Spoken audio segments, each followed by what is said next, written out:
অনেক দিন পর আজকে হাঁসের মাংস দিয়ে ভাত খেলাম গাইস। উঠলো বাইতো কটক যাই। আমার আর আমার বন্ধু সকালবেলায় হুট করে ডিসাইড হয়েছে চল ঘুমায় যাব কালো মুরগি কিনতে। মুরগি, দেশি মুরগি, কক মুরগি, লাল মুরগি, নীল মুরগি সব মুরগি খাওয়া হয়ে গেলে আমি কিন্তু কোনোদিন কালো মুরগি খাইনি। আমি আমার বন্ধুর কাছে কিছু চাইবো, ও ওটা মানা করবে, সেটা তো কোনোদিনই হতে পারে না।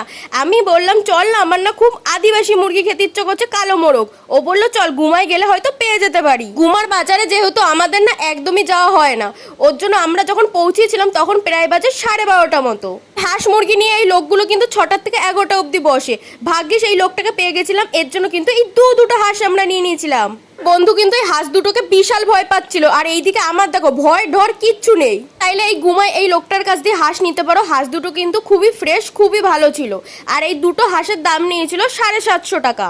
হাঁস বাঁচতে বাঁচতে হাঁসের দাম দর করতে করতে আমার গলা পেরে শুকিয়ে গেছিল, এর জন্য একটু আখের রস খেয়ে নিয়েছিলাম। হাঁস রান্না করতে কিন্তু অনেক ধরনের মশলা লাগে, সেই মশলাগুলো নেওয়ার পরই দেখি আকাশে কি পরিমাণে মেঘ করেছে, এক্ষুনি জমজমিয়ে বৃষ্টি আসবে। এদিকে হাঁসের ব্যাগটা আমি আমার বন্ধুর কাছে দিয়ে দিয়েছিলাম, কারণ একটা হাঁস না মাথা বের করে শুধু পালানোর চেষ্টা করছিল।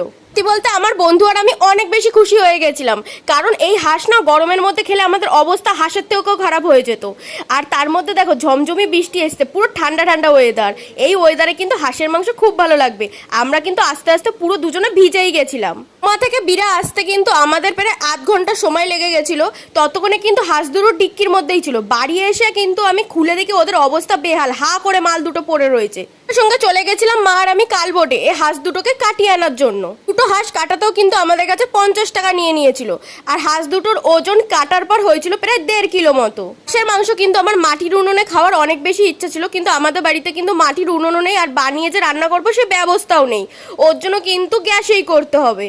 খাসির মাংস আসুক, হাঁস আসুক আর মুরগি আসুক, যে কোনো মাংসের দায়িত্ব কিন্তু আমার ঘাড়ের উপরই পড়ে, কারণ আমি নাকি মাংস রান্না করতে অনেক ভালো পারি। যেহেতু দুটো হাঁস ছিল, আমার কিন্তু মশলা করতে করতেও কিন্তু অনেক টাইম লেগে গেছিল। তারপর মা পুজো দেওয়ার পর মার কাছ দিয়ে প্রসাদ খেয়ে আমি লেগে পড়েছি হাঁস রান্না করতে। সেই সকাল থেকে কিন্তু বৃষ্টি আরম্ভ হয়েছে, বৃষ্টি কিন্তু থামার নামই নেই। ছাতা নিয়ে আমি চড়ে গেছি জঙ্গলের মধ্যে লেবু পাতা চুরি করতে। মাংস রান্নার শেষে গন্ধের জন্য যে লেবু পাতাটা দেওয়া হয় না, এই বুদ্ধিটা কিন্তু পুরোপুরি আমার বন্ধু দিয়েছে।